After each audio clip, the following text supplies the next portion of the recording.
নমস্কার, আমি বৈশাখী। শিল্প সাহিত্য বাই বৈশাখী চ্যানেলে সকল শ্রোতা বন্ধুদের স্বাগত জানাই। বন্ধুরা, আজ আপনাদের জন্য এনেছি সম্পূর্ণ ভিন্ন স্বাদের গল্প, মদনের বউ, প্রাপ্তবয়স্ক এবং প্রাপ্তবয়স্ক শ্রোতা বন্ধুদের জন্য। প্রথম থেকে শেষ পর্যন্ত শুনবেন।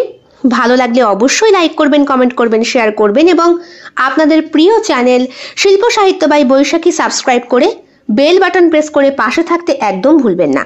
বন্ধুরা, শিল্প সাহিত্য বাই বৈশাখী এখন চলে এসেছে ইউটিউব মিউজিক পডকাস্টে। ইচ্ছে করলে আপনারা সেখান থেকেও গল্প শুনতে পারেন এবং আপনাদের ব্যক্তিগত মতামত আমার সঙ্গে শেয়ার করতে পারেন।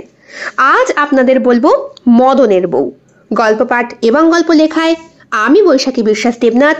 গল্পটি প্রাপ্তবয়স্ক আর প্রাপ্তবয়স্ক শ্রোতা বন্ধুদের উদ্দেশ্যে। গল্প যাদের ভালো লাগবে না তারা দয়া করে এড়িয়ে যাবেন। এই গল্পটি সম্পূর্ণরূপে কল্পনা প্রসূত, যদিও কিছু ক্ষেত্রে বাস্তব ঘটনার ছোঁয়া থাকতে পারে। এটি লেখকের কল্পনার সাথে মিশ্রিত একটি সৃষ্টিশীল উপস্থাপন। গল্পটি কোনো ব্যক্তি, ঘটনা বা প্রতিষ্ঠানের সাথে মিলে গেলে তা নিতান্তই কাকতালীয়। এই গল্প শুধুমাত্র বিনোদনের উদ্দেশ্যে তৈরি করা হয়েছে। পুকুর পাড়ে বসে বাসন ঘষা মাজা করছে মদনের বউটা। ডাগর শরীর, একেবারে ফর্সা টুকটুকে গড়ন, মাথা ভর্তি একরাশ চুল হাত খোপা করে বাঁধা, কাপড়টা একটু উঁচু করেই পরা।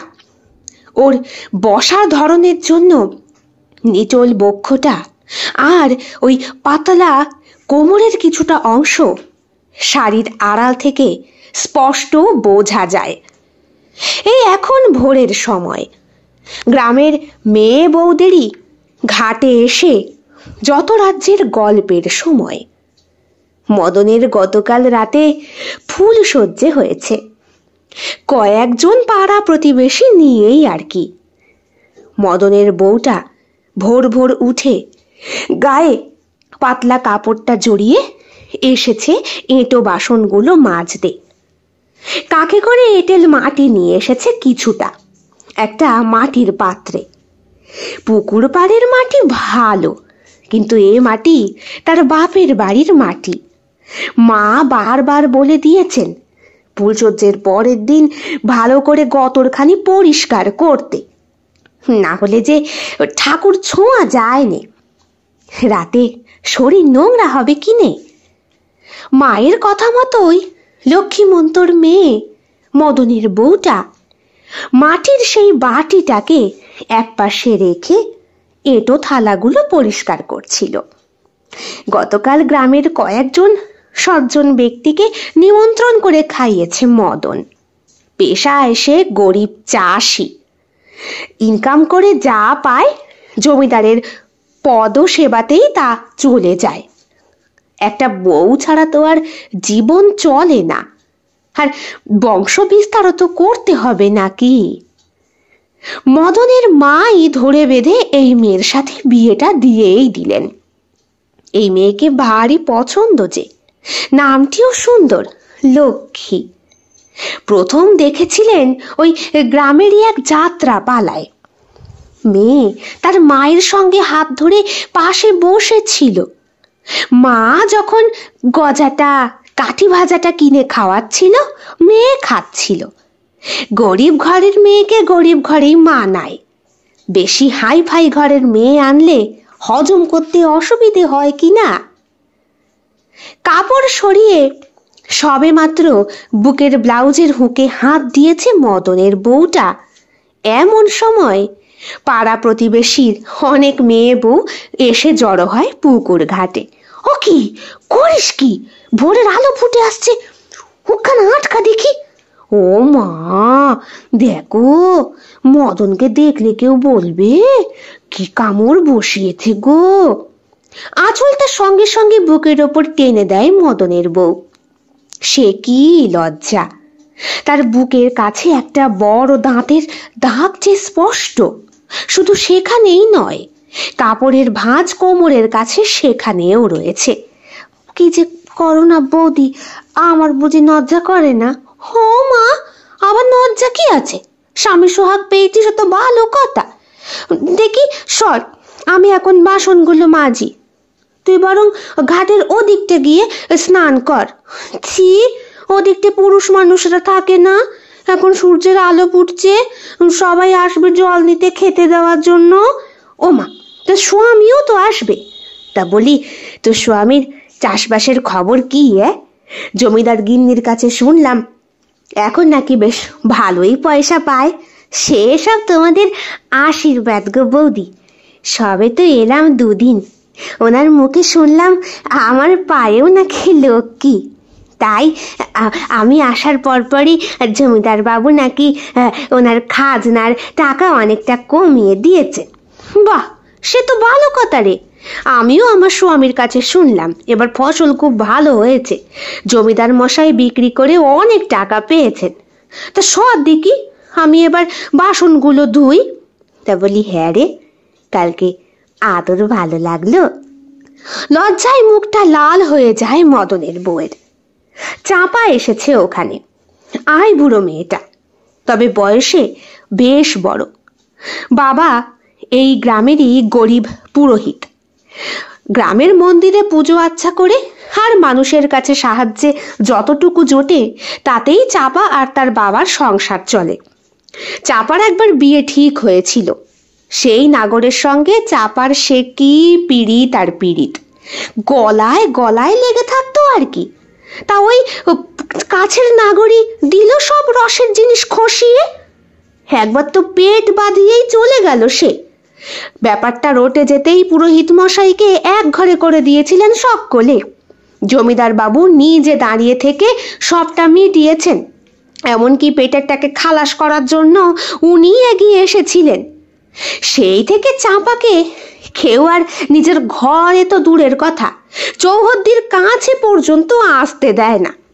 চাপার চরণ পড়া যেই উঠোনে, সেইখানে নাকি ঘাস গজায় আর ছাগলে তা খায়, এমনই বলে সকলে।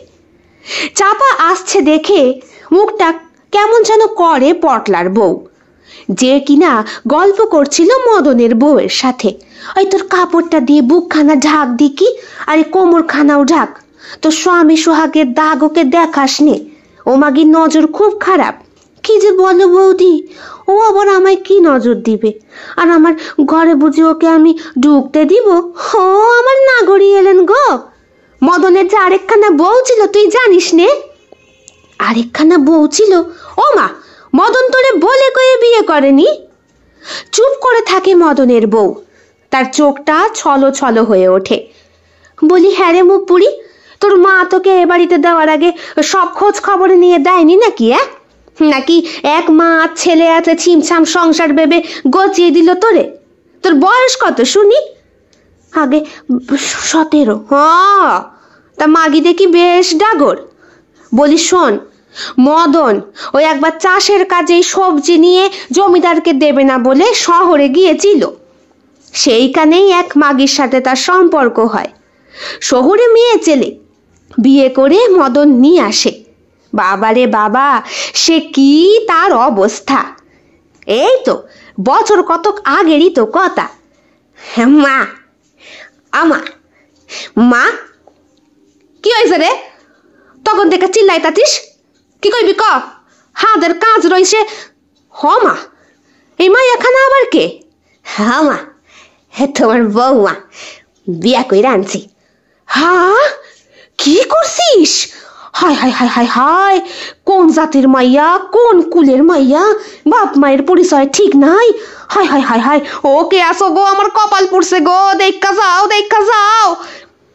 মদনের মায়ের বুকে সে কি কিলের ছবি, একবার বুক কিলায় একবার পেট কিলায়, যেন পেট থেকে মদন খসে পড়তেই বিয়ে করে নিয়ে এসেছে। পোঁত পাকা ছেলে হয়েছে তো, তেমনি একটা অবস্থা। মদন দাঁত কেলিয়ে তার মাকে বলে, হন কেন করতেছ মা, আমারও তো বয়স হয়েছে নাকি, ঠিক করলাম এবার যখন শহরে যাইতেছি এই মায়াটারে তুই লাই নিয়ে আসি। তা এই কি করলি কত? তোর বাপটা মরছে, হ্যাঁ তোর আমার সংসার, দিন আনে দিন খাস তুই, চলে কি চলে না? একেবারে বউ বিয়া কইরা তুই নিয়ে আইলি, বলি তোর কি বুদ্ধি শুদ্ধি কোনোদিন হবে না? অমন কইরা কেন কইতাছ মা? যখন তোমার আমার জোটে তখন এক মুঠো অন্ন ওরও জুটবে। মদনের মায়ের চিৎকারে পাড়া প্রতিবেশিনী জড়ো। তা পটলার বউকে সবাই একটু মান্যিগণ্যি করে, কারণ বিবাহিত বয়স তার দীর্ঘ 12 বছরের, ছেলে পুলে হয়ে প্রায় 6-7 অবস্থা। সুতরাং সে এসে গিন্নির মতো উঠোনে বসে। পান খাওয়াটা পটলার বউয়ের একটা নেশা। এসেছে গ্রামের আর কয়েকজন সজ্জন ব্যক্তি, জমিদার বাড়ি খবর গেছে, জমিদার গিন্নি আসবেন ভাব। জমিদার বাবুর এইসব দেখার সময় নেই। এই গ্রামের মেয়ে বউদের কেচ্ছা উনি ওনার বড় বউয়ের ঘাড়েই চাপিয়ে দিয়েছেন। উনি মশগুল ওনার ছোট বউ রানীকে নিয়ে। আজ মুর্শিদাবাদ তো কাল নবদ্বীপ, উনি তীর্থ ভ্রমণ করে বেড়াচ্ছেন জায়গায় জায়গায়। সে আলাদা ব্যাপার। যেই পালকিটা এলো সঙ্গে সঙ্গে রব পড়ে গেল, এই জমিদার গিন্নি আইছে, এবার গিন্নি মা আসল বিচার করব, বলল পটলার বউটা।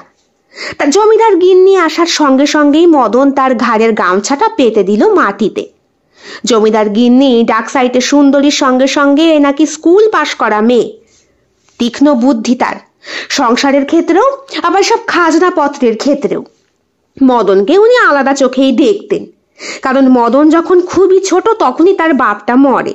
এরপরে জমিদার আর জমিদার গিন্নির সাহায্যেই ও বেঁচে বর্তে এবং বড় হয়ে ওঠে। এমনকি ওর বাপের যে জমিগুলো জমিদারের কাছে ছিল সেগুলো উনি দিয়ে দেন মদনের কচি মুখটার দিকে তাকিয়ে। সেই 21 বছরের মদন কিনা বিয়ে করেছে, তাও মাকে না জানিয়ে। জমিদার মশাইকে জমি আর খাজনা বিক্রি করবে না আর ফসল দেবে না, সেই জন্য শহরে গিয়ে। বাহ, সাপের 5 পা দেখেছে নাকি। জমিদার গিন্নি এলেন, বসলেন উঠোনে।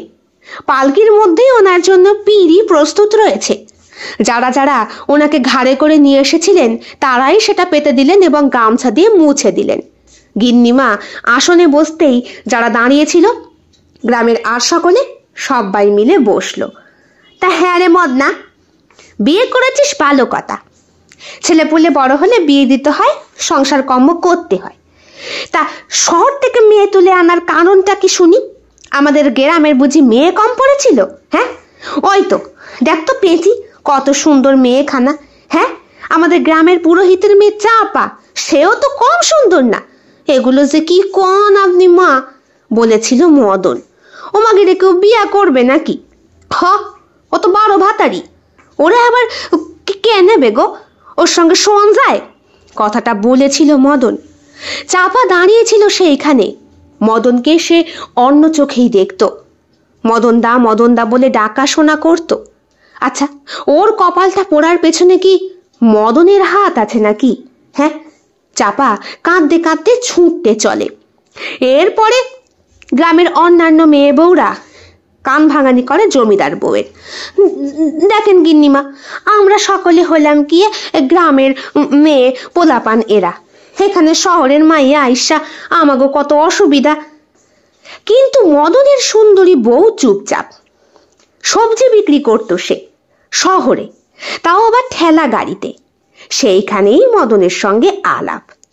শিয়ালদা স্টেশনে মদন ভ্যাবলাকান্ত হয়ে তার সবজির ঝুড়ি নিয়ে বসেছিল। কাছে অনেক বস্তা বস্তা ফল ফলাদিও রয়েছে।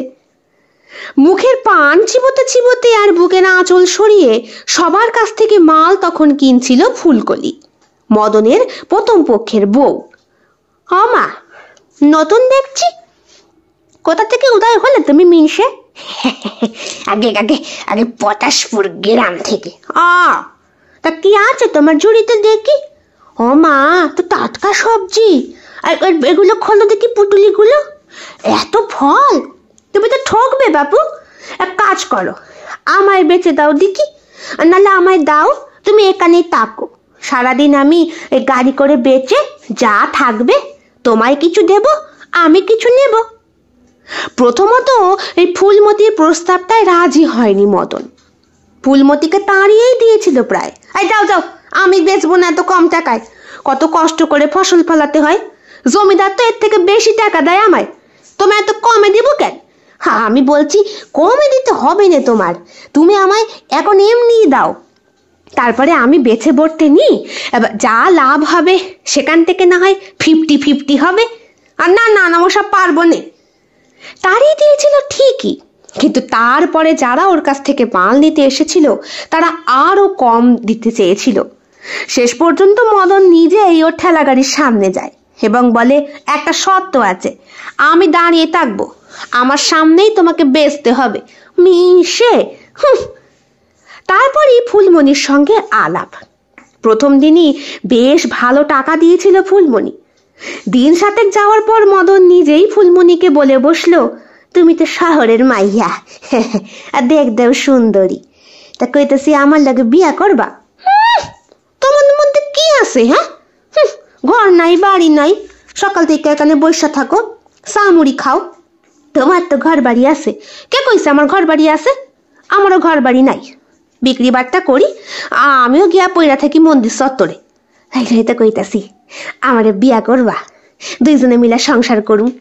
তোমার ব্যবসা বুদ্ধি ভালো, আমারে বিয়া কইরা আমার গ্রামে চলো, ওইখানে গিয়া দুইজনে সবজি বেচুম আর সুন্দর একটা সংসার করুম। আর সত্য আমি পারবো তোমার সঙ্গে সংসার করতে। আমি হইলাম গিয়া শহরের মাইয়া, এইখানেই বড় হইছি। ছোটবেলায় জন্মানোর পরে কে যেন আমারে মন্দিরে ফেলাইয়া দিয়ে আইছিল, তারপরে ওইখানের পুরোহিত আমারে বড় করছে। তুমি আমাকে ভাষা জানো? ও মা, তো জানবো না? যে আমারে বড় করছে সে তো ওই পাড়ানি মা। হো, কইতাছি চলো না আমার সঙ্গে। চলে এসেছিল ফুলমণি, তবে বলেছিল মদনকে, এখন শর্ত আছে দিনি, আমি কিন্তু সিঁদুর টিঁদুর পরবো না। হ্যাঁ, তবে লোকে কেমনে বুঝবে তুমি আমার বউ? আচ্ছা ঠিক আছে, দাঁড়াও। আঁচলের পুটলিটা সরিয়ে ব্লাউজের ভেতর থেকে একটা সিঁদুর কৌটো বার করে সে। এই দেখো, তুমি সব সময় সিঁদুর নিয়ে ঘোরো নাকি? ঘুরতে হয়, শহরে থাকতে গেলে অনেক কিছুই শিখতে হয়, তুমিও শিখবা, বুঝছো? সিঁদুরটা কপালে পরে টিপ পরে হাতে সাদা রঙের চুড়ি আর লাল রঙের চুড়ি পরে সে বলেছিল, আমি গিয়ে আগে দেখব তোমার ঘর বাড়িতে আমি থাকতে পারি কিনা, মানে থাকুন যায় কিনা, তারপর কিনা ব্যাপার দেখবো খন। এই শর্তেই মদন ওকে নিয়ে এসেছে, কিন্তু আনার পরে যে এমন একটা কেঁচাল, এইটা মদন বুঝতে পারেনি। তা বলি, ও শহরের মাইয়া, তুমি পারবা আমাকে মদনের লগে সংসার করতে? দেখো ভাইবা চিন্তা কও দেখি, তাহলে আমরা পুরোহিত দায়িকা আরেকখানা বিয়ার বন্দোবস্ত করুম। কারণ তোমরা কোথা থেকে বিয়া করছো না করছো তা তো আমাকে জানা নাই। আর বিয়ার পরে তো মাইয়াগো গোত্র পরিবর্তন হইয়া পুরুষের গোত্রেই ঢোকে, তোমার বরের গোত্রই তোমার হইবে, অসুবিধা নাই তো? লক্ষ্মীমন্ত বউয়ের মতো ঘাড় নেড়েছিল ফুলমণি। তারপরে সভা মিটে গিয়েছিল। মদনের মাকে জমিদার গিন্নি বুঝিয়ে সুঝিয়ে গায়ে হাত বুলিয়ে বলেছিলেন, কাইদ্য না, তোমাগো পোলা ভালো একখানা মাইয়া বিয়া কইরা আনছে, ওরে বরণ কইরা নাও, তোমাগো লক্ষ্মী। দেখো তোমাগো সংসারে অবশ্যই লক্ষ্মী আসবো। আয় মদনা, সবজি সকালবেলা কে দিয়ে আসবি, তোর মুনাফা আরো বেশি দিমুনে, ঠিক আছে? তারপরে পালকিতে করে উনি চলে গিয়েছিলেন। সভাও ভেঙে গিয়েছিল, বৌদিরা যার যার বাড়ি। এইবার রাত হয়, মদনের মা রান্না বান্না করেছে, মৌটাকে কিছু তো খেতে দিতে হবে। সকাল থেকে যা ধক্কল গেল। কই হব মা, আসো দিহি, জামা কাপড়টা ছাইরা নাও, সকাল থেকে তো ওই একই কাপড় পইরা রইছো, তা আমি তো বেদবা মানুষ, আমার লাগে ভালো জামা কাপড় নাই। ঠিক তখনই চাপা আসে, অত গাল মন্দ খাওয়ার পরেও। খুড়িমা, ও খুড়িমা, কি বামুনের বেডি, তুই কেন আইছিস সেখানে? হ্যাঁ, কইতাছি আসলে তোমার লগে তো সবই সাদা রঙের শাড়ি, তুমি তো বেদবা মানুষ, মদনের নতুন বউটা কি আর ওইসব পরবে? আমার কাছে নতুন 4টে শাড়ি আছে, বাবা পূজা কইরা পাইছিল, এই এগুলো দিয়া দাও। যদি অন্য সময় হতো তাহলে চাপাকে ঝেঁটিয়ে বিদায় করতেন তিনি, কিন্তু এখন দরকারের সময়। আর সত্যিই তো এই মুহূর্তে টাকা পয়সা এবার কোথায় আছে যে মদন 4টে শাড়ি ব্লাউজ ছায়া কিনে দেবে? আচ্ছা ঠিক আছে, ওই দুয়ার পাতে রাখা যা। ও তুই তো বামুনের মাইয়া, সোয়াসানিতে কোনো অসুবিধা নাই, আমি একটু নতুন বউয়ের সাথে কথা কমু। ও মা, দেখছো ঘরে ঢুকতে দিছি, এ তোর বাপের ভাগ্যি না, যা দূর হ। চাপাকে তাড়িয়ে দিয়েছিলেন তিনি। কই ও বৌমা আসো। ও মা, কাঁদতেছো কেন? মা বাপের কথা মনে পড়তেছে? কাঁদে না।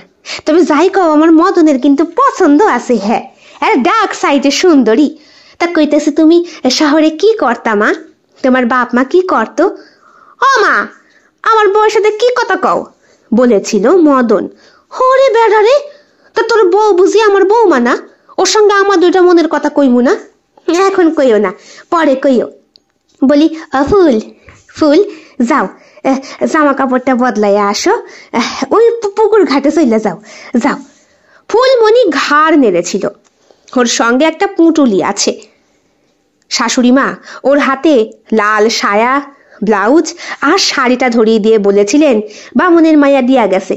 যদি ওই মাগিরে আমরা ঘরের উঠোনে ঢুকতে দিই না, তবু আজকে তো দরকার লাগু, তাই দিয়া গেছে। যখন তুমি পড়ো, ওই ঘাটে গিয়া পইরা আসবা, ভালো কইরা শরীরে ধোবা, বুঝছো? তারপরে দুটা খাইয়া শুয়া পড়ো। আজ তো তোমাকে বাসর, আজ আর কাল রাত্রি না, ওই কালকে কাল রাত্রি হবে। হ্যাঁ, যদিও এখন রাত্রি প্রহর কটা হইল কে জানে। হমদ না, কই গেলি? দেখো দেখি কোথায় যে যায়, বিয়া কইরা এত সুখ পাইছে। ফুলমণির মাথায় তখন অন্য চিন্তা। এইখানে এসে তার মনে হচ্ছে, হে আমি কোন ডাব্বা এসে পড়লাম রে? একটা ভালো পায়খানা বাথরুম পর্যন্ত নেই। শহরে আর যাই হোক, ওই নোংরা পায়খানা বাথরুমই সই, তবুও লজ্জা ঢাকার জন্য চারটে দেয়াল তো থাকে। এখানে দেখি সবই হাওদা। হে, এবার লজ্জা সরম সব তো ধুলিস্বাদ হবে। যদিও পকেটের মধ্যে করে ওই সিঁদুর কৌটো আর দুটো সাদা চুড়ি আর লাল চুড়ি রাখারও একটা কারণ আছে, একটা এক্সট্রা ইনকাম হয় আর কি। মন্দির চত্বরে তো সবাই আর সুপুরুষ হন না, কেউ কেউ নষ্ট মানুষও থাকেন। ইশারা টিশারা করলে তাদের সঙ্গে একটু শুতে হয় আর কি। এই জন্য হোটেল ফোটেলে যেতে গেলে ওই সিঁদুর আর শাঁকাপলার দরকার পড়ে। ঢোক গেলে একা একা ঘরের মধ্যে বসে ফুলমণি বুঝতে পারছে সে কোথায় এসে পড়েছে। পুটুলির মধ্যে থেকে নিজের জামা কাপড়গুলোকে একবার দেখে, আর সামনে রাখা নতুন চারটে কাপড় সায়া ব্লাউজটাও দেখে। ওর পুটুলির মধ্যে সেগুলোকে টপ করে ভরে ফেলে। তারপর শাশুড়ি মাকে আহ্লাদ করে বলে, ও মা, মা বলছি কোথায় যাব স্নান করতে? ও মা, কথা দিয়া দেখি মুক্ত জ্বরে, কি সুন্দর গলার স্বর। আমি তখনই বুঝছি আমার মদন ঠিক পছন্দ কইরা আনছে। এই বৌমা আমার লক্ষ্মী, আমার সোনা মা, তোমারও তো দেওয়ার লাগে আমার কিছু নাই। দাঁড়াও, বেধবা মানুষ, গয়নাগাটি পড়তে নেই, তবু মদনের অনেক বলায় কানে দুটো কান পাশা পড়ে থাকতেন তিনি। বাবার দেওয়া শেষ ছিল, হাতে আরস্তি ছিল, ওটা ঘরে একটা ছোট্ট সিন্ধুকে রাখা। বৌমার হাত ধরে ঘরে নিয়ে গিয়ে ওই নিজের বিয়ের আয়স্তিটা পরিয়ে দিলেন। বললেন, ও মা, এই শাঁকা পলাগুলা যেন কেমন ঠুনকো। শোনো, কালকে তো হবে না, পরশু তোমাদের ফুল সজ্জা, ওই 7 দিন আমি শাঁকারিরে কোমর দিব। হ্যাঁ মা, তোর আমি শাঁকা পলা পরাইমু নিজের পছন্দ মতো। আমার শাউরি যখন আমারে আনছিল, আমার আসার পরে ফুল সজ্জার দিনই আমার শাঁকা বাইরে গেছে। বোঝই তো, পোলাপান মানুষের কম আর কি। মদনের বাপটা আমারে খুব ভালোবাসতো কি না, তাই তোমার নিয়ে আমি ওই পরশু দিন যামুনি, শাঁখা দিতে খবর দিব। সুন্দর সুন্দর সাদা শাঁখা পরবা, হাতির দাঁতে ডিজাইন করা। হ্যাঁ, তোমার হাতে কত সুন্দর মানাবো ওই নকশা। আচ্ছা শোনো, এইখানে পড়ো দেখি। হে মা, এগুলো এগুলো কি কি কি দিচ্ছেন মা? এগুলো খাঁটি স্বর্ণ, হে আমার শাশুড়ি আমাকে দিছিল। পড়ো পড়ো, তোমার সুন্দর লাগবো। আর দেখি কানটা। ও মা, এই কানে দেখি ইমিটেশন পড়ছো, তো বাপ মা বুঝি একটু শোনাও দেয় নাই? ও, আমিও মুখ পুরি কি ধরনের কথা কই হেলাই, তোমার দেবে কও না? হে, তুমি তো পালাইছো আমার পোলারে ধইরা। তাই তো, শহরে মাইয়া আমার পোলারে কত ভালোবাসে, তাই কিনা পালাইছে। হ্যাঁ, কানের থেকে কানের দুল দুটো খুলে পরিয়ে দিলেন বৌমাকে, হাতে আয়স্তিটাও দিলেন। এবার প্রণাম করতে হয়, তাই একটা প্রণাম করতে গিয়েছিল ফুলমণি। উনি বললেন, না না বাস, এখন প্রণাম করতে হবে না, ওই পুকুর পাড়ে যাও, দেখি যাও, ওইখানে দেখবা, ওইখানে গিয়া ভালো কইরা স্নান কইরা এসো। আচ্ছা, আমি যাচ্ছি মা। বলছি, এখানে পায়খানা বাথরুম নেই? কি কও? কি কি নাই? পায়খানা বাথরুম কি কও? ভোরবেলা পুকুরে যাবা, কম্ম কইরা পোঙা ধুয়া চলে আসবা, ঠিক আছে? হ্যাঁ, কি ধুয়ে আসবো? আরে পাসা পাসা, বুঝছো? আর হিসু করার জন্য তো ক্ষেত খামারি আছেই। গাটা গুলিয়ে ওঠে ওর। আর যাই হোক, ফুলমণির এমন অবস্থা কখনো হয়নি। সে যার কাছে বড় হয়েছে সেও কিনা ওপার বাংলার একজন বৃদ্ধ মহিলা। ওনার রীতিমতো পাকা ঘর ছিল, ভাড়া বাড়ি, তবুও পায়খানা বাথরুম পরিপাটি। ওই বৃদ্ধ মহিলা মৃত্যুর পরই ফুলমণির এই অবস্থা হয়। সবজি বেচেই খেতে হয় তাকে। আর ওই যে রাত হলেই কতজন নাগর আসে ওর শরীরটাকে খাওয়ার জন্য। ফুলমণি ভেবেছিল সত্যি সত্যি ওর একটা সংসার হবে, কিন্তু এইভাবে তো বেঁচে পড়তে থাকা যায় না। এই গ্রামের মধ্যে এই সব কিছু খোলামেলায়। আস্তে করে ফুলমণি বেরিয়ে যায়, পুকুর পাড়ে গিয়ে দাঁড়ায়। বাপরে বাপ, এখানে আবার শিয়াল আছে নাকি? এখানে সবই আছে। ওমা, কে রে? আমি মদ না। হ, তুমি এখানে কি করছো? আমি ভাবলাম কিনা তোমার যদি ভয় জয় লাগে তাই। যাও দেখি, আমি এখন চান করবো, যাও। জল কিন্তু ঠান্ডা, ও সব অভ্যাস আছে আমার, যাও। মদনের যেন একটু কেমন লাগলো। সে পিছন ঘুরে ঘুরে দেখছে রাস্তা পার হতে হতে। জ্যোৎস্নার আলোয় সব স্পষ্ট।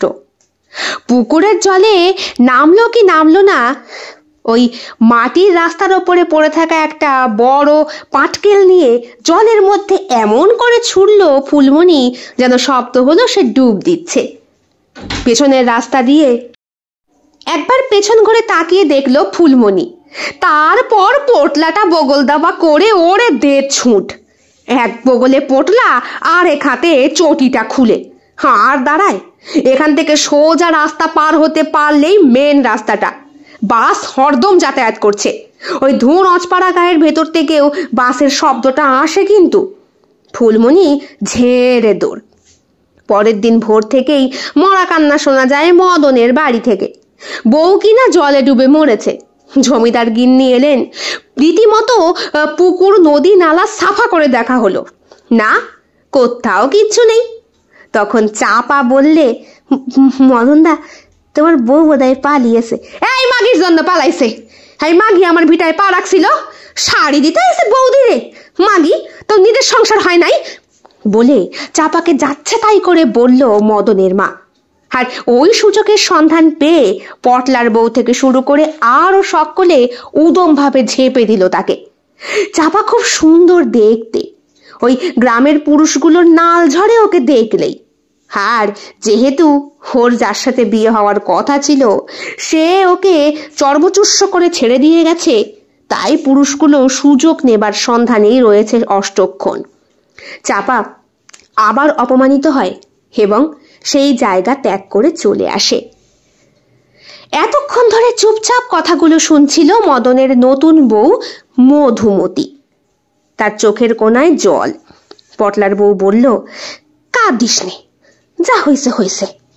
এখন হইল গিয়া তোর বর। তোর বর কিন্তু পবিত্রই ছিল। আগের বউটার লাগে হইতেও পারে নাই, আগেই বউ পালাইছে। তবে হ্যাঁ, তোর শাওরির কিন্তু বাড়ি দুঃখ কইছিল। ওই মাইয়া গো কম সাপ সামন্ত করে নাই, খুব গালাগাল দিছে। আর প্রচুর পরিমাণে সাপ সাপন্ত দিছে। কইছে ওই মাইয়া কোনোদিন সংসার করতে পারবো না, ওই মাইয়া ভাত আর খাকি হবে, আরো কত কি ভগবান জানে। ওই মাইয়ার কপালে খিজ উঠছে। আচ্ছা বৌদি, ও আমারে কয় নাই কেন কও তো? সে তুই গিয়া বুঝ জানে, তোর বরের গলা টিপ্পা ধর, গে জিজ্ঞাসা কর তোর কেন কয় নাই। মনটা খারাপ হয়ে যায় তার। সে কলসি কাখে জল নিয়ে আর এক হাতে বাসনগুলোকে উঁচু করে ধরে পুকুর পাড়ে স্নান করে পরিপাটি কাপড় পরে মাথায় গামছা বেঁধে যখন আলের পথ দিয়ে আসছিল, দূর থেকে তার মাটির শ্বশুর বাড়ি দেখা যায়। চারিদিকে অসংখ্য ফুলের গাছ। একটু পরই মদন ঘুম থেকে উঠবে, খেতে চাইবে, তাকে খেতে দিতে হবে। শাশুড়ি মা গতকাল রাতে বলে দিয়েছিল পই পই করে, শোনো বৌমা, রাত্রে যদি তোমার ওঠান লাগে তুমি কিন্তু মদন নিয়াই উঠবা, আর সকাল সকাল ঘুম থেকে উঠতে স্নান করবা। বুঝছো কেন কইতাছি? স্নান কইরা তারপরে আমার মদনের লগে পান্তা ভাত পাইরা দেবা। কাঁচা পেঁয়াজ কাঁচা লঙ্কা পান্তা ভাত খাইয়া কিন্তু ও চাষের জমিতে যায়, বুঝছো? ঘাড় নেড়েছিল মদনের বউ। হ্যাঁ বলেছিল আস্তে করে। ঘরে আসতে আসতেই তার বুকের ভেতরে অসংখ্য প্রশ্ন ঝাঁক বেঁধেছে, যদিও সে কিছু জিজ্ঞেস করে না।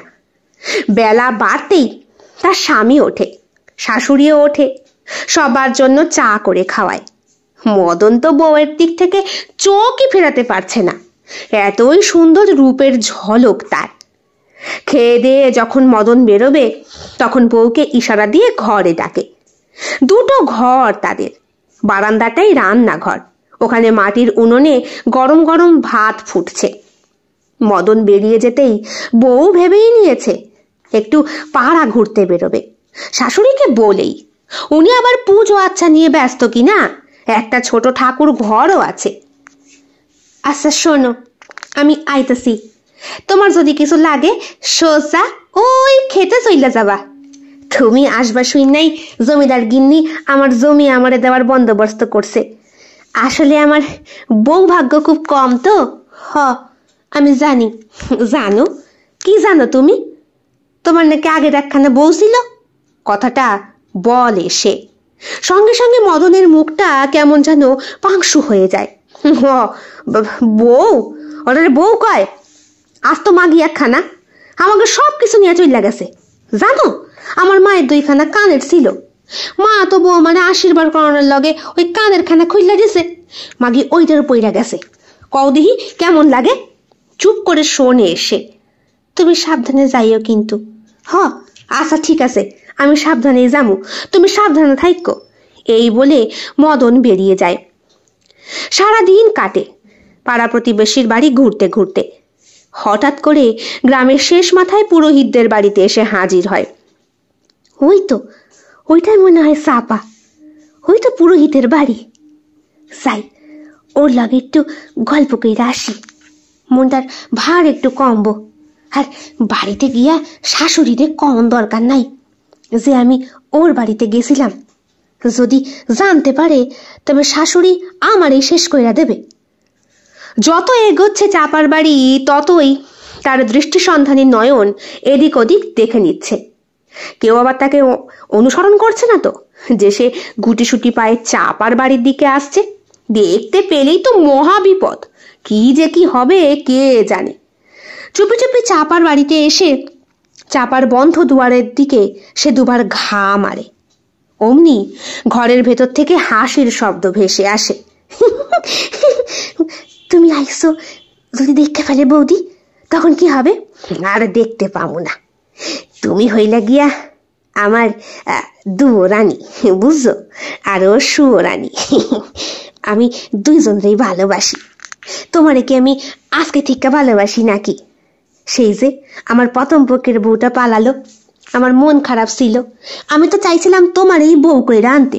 সারো, ওসব কথা কইও না, আমার এই গ্রামের কেউ সহ্য করতে পারে না। কয় আমি নাকি 12 ভাতারি। শুধু তাই কয় না, আমি নাকি গতর খাকিও কয়। কও দেখি, তোমার আমি কখনো ওইরকম কইরা চাইছি? চাইছো তো, এই যে এখন তুমি আমার কোলের উপরে বসে আছো। আহা, আমার তোমার আদর করতে কি মন চাইতেছে। আদর ফাদর পরে হইব খন, আগে তোমার এই বউটারে বিদায় করো, তারপর আমারে বিয়া করো। কিন্তু ওই বউটারে কি কইরা বিদায় করুম? আগেরটা তো পালাইছে, থাকতে পারবে না কইয়া, এইটা তো থাকুনের লগেই আইছে, তারপরে আমারে বড্ড ভালোবাসে। যাও দেখি, দাও ওর কাছে গিয়ে যত সোহাগ মারো গিয়া যাও। রাগ দেখাচ্ছে সে। আর ওদিকে মধুর মাথা গরম হয়ে যাচ্ছে। সে দরজাটা সামান্য ফাঁক করে, ভেতরে তার স্বামীর গলা আসছে না। হ্যাঁ, মদন এখানে? আরে সুর রে! বাকিটুকু নিজে মনে মনেই বলে মধু। আজ বাড়ি আসুক বেটা, বেটার খাল কি করে খিস্তে হয় আমারও জানা আছে, মনে মনে বলে মধু। তারপর সেই চাপার বাড়ি ত্যাগ করে সে। রাতে মদন আসে, ক্লান্ত শরীরটা। মদনের মা অনেক আগেই খেয়ে দিয়ে শুয়ে পড়েছে, শুইয়ে দিয়েছে মধু। আজ শাশুড়ির জন্য গরম দুধ এনেছিল সে, গরম গরম রুটি আর খেজুরের গুড়। আহা, কি তৃপ্তির সহিত খেয়েছে বুড়িটা। দুপুরের চুনো মাছের চচ্চড়ি আর গরম ভাত রয়েছে। মদন তৃপ্তি করে খায়, আঙুল চেটে চেটে খায়। কেমন একটা গন্ধ লাগতেছে। কি দিছ গো? পেঁয়াজ কলি দিছি। ভালো হয়েছে না? খুব ভালো হয়েছে। তুমি হইলা গিয়া আমার লক্ষ্মী। তোমারে পাইয়া আমার ঘর ভৈরা জামু। হ, ভৈরা তো জামুই। চলো শুয়ে পড়ো, যাও। তুমি শোবা না? কি যে কও, আমি শোবো না নাকি? আইতাছি। ওরে, আমার বউটার মুখে কি লজ্জা মার্কা হাসিয়ে দেখতেই আমার সুরসুরি লাগে। সঙ্গে সঙ্গে মধুর চোখটা দপ করে জ্বলে ওঠে। মদন শুয়ে শুয়ে পান চেবোচ্ছিল। পানের পিকটা ফেলার জন্য উঠতেই দেখে দরজার সামনে তার বউ দাঁড়িয়ে। হো মা, আয়সা পড়ছো? এত তাড়াতাড়ি তোমার কাম হয়ে গেছে? হ, তুমি কোথায় যাবা ভাবতেছিলা? হয়ে আসলে খাওয়ান দাওয়ানের পরে আমার একটু হাঁটার অভ্যাস আছে কিনা, তাই ওই ঘাটের পাড়ে হাঁটতে যাইতেছিলাম। ঘাটের পাড়ে ওই চাঁপার বাড়ি। মনে মনে বলে মধু, ওরে মিনসে রে, এক বউ গেছে, আর এক বউরে রাখনের লাগে তো তোমার কোনো হম্বি তম্বি নাই। তুমি কিনা গিয়া আরেকজনের ঘরে ফষ্টি নষ্টি মারবা। তোমারে মারাইতাছি, দাঁড়াও, তোমার লাগে আমার কতগুলো কথা আছে। কথা? কি কথা?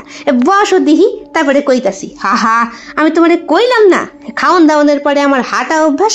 আচ্ছা, আমার কথা শোনো আগে, তারপরে হাঁটতে যাইও, কেমন?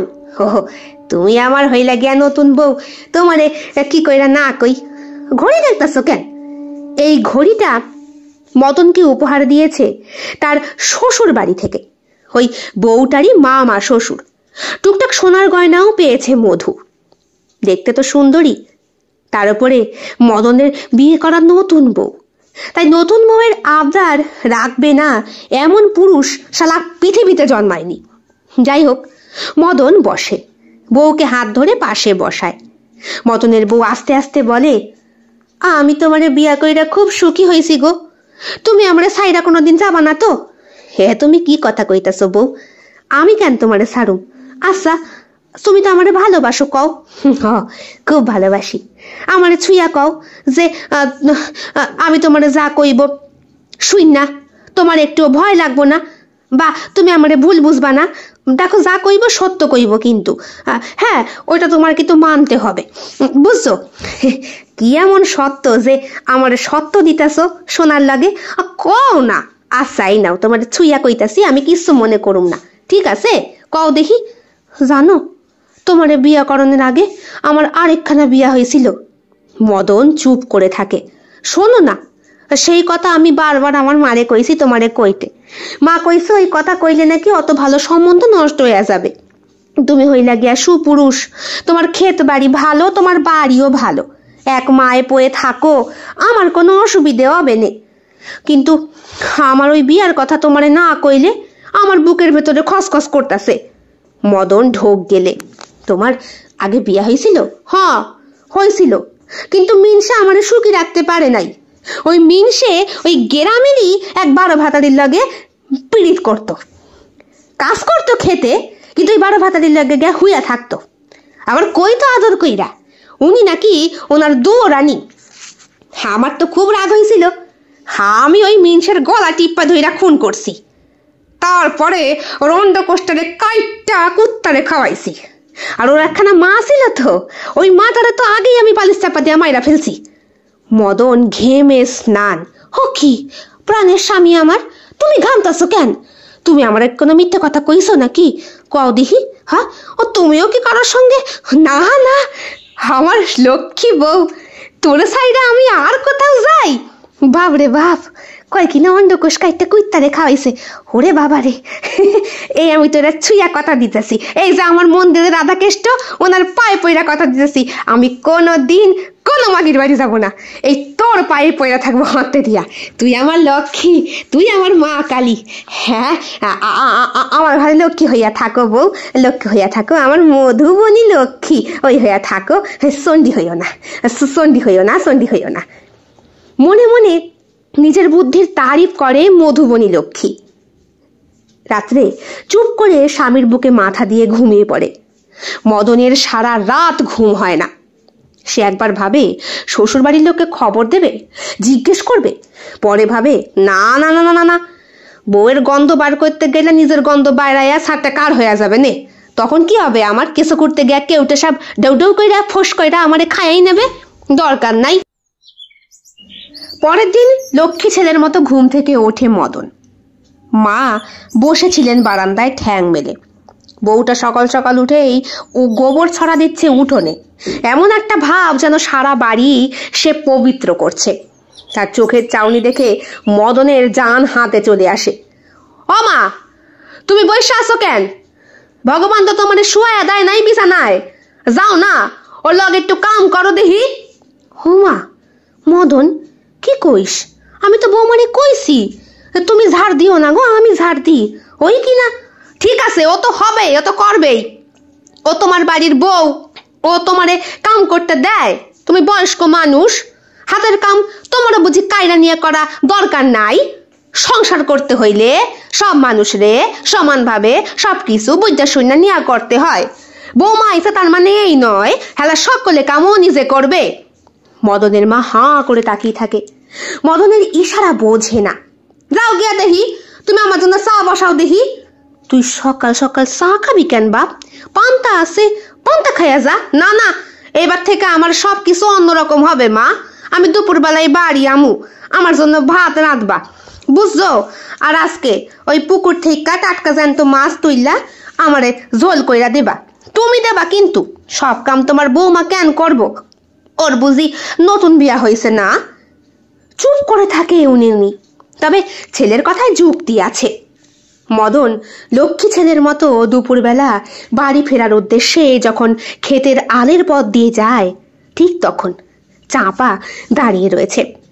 সে মদনের দেওয়া একটা গোলাপি রঙের শাড়ি পরেছে, হাতে কাঁচের চুড়ি পরেছে। সেই কাঁচের চুড়ির শব্দ করেই সে নাকি মদনকে বিভোর করে রাখে। হ মদন দা, আমি দাদা রয়েছে কখন থেকে, আমার না দেখা চলে যেতেছ।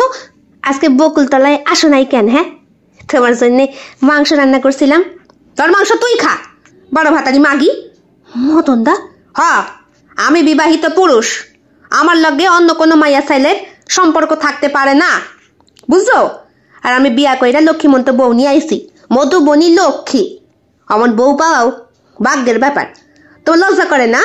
বিবাহিত পুরুষের সঙ্গে তুমি ফষ্টি নষ্টি মারাইতেছ, মারানি। এই বলে মদন চলে যায়। মদনের বউ বারান্দায় দাঁড়িয়ে মদনের কথা স্পষ্ট শুনতে পায় সে। ঠোঁটের কোনায় তার খেলে একটা অদ্ভুত হাসি। বাপধন, লাইনে আসো। কেমন লেগেছে আজকের গল্প? কমেন্ট বক্সে কমেন্ট করতে একদম ভুলবেন না। ভালো লেগে থাকলে অবশ্যই লাইক করবেন, কমেন্ট করবেন, শেয়ার করবেন এবং আপনাদের প্রিয় চ্যানেল শিল্প সাহিত্য বাই বৈশাখী সাবস্ক্রাইব করে বেল বাটন প্রেস করে পাশে থাকতে একদম ভুলবেন না বন্ধুরা। দেখা হবে খুব শিগগিরই আগামীকাল সম্পূর্ণ নতুন একটি ভিন্ন স্বাদের গল্পের সঙ্গে। আপনাদের সকলের উপস্থিতি একান্তভাবে কামনা করি। সকলে খুব ভালো থাকবেন, সুস্থ থাকবেন এবং একইভাবে সাহায্য এবং সহযোগিতার হাত বাড়িয়ে দেবেন। সবাই ভালো থাকবেন। শুভরাত্রি।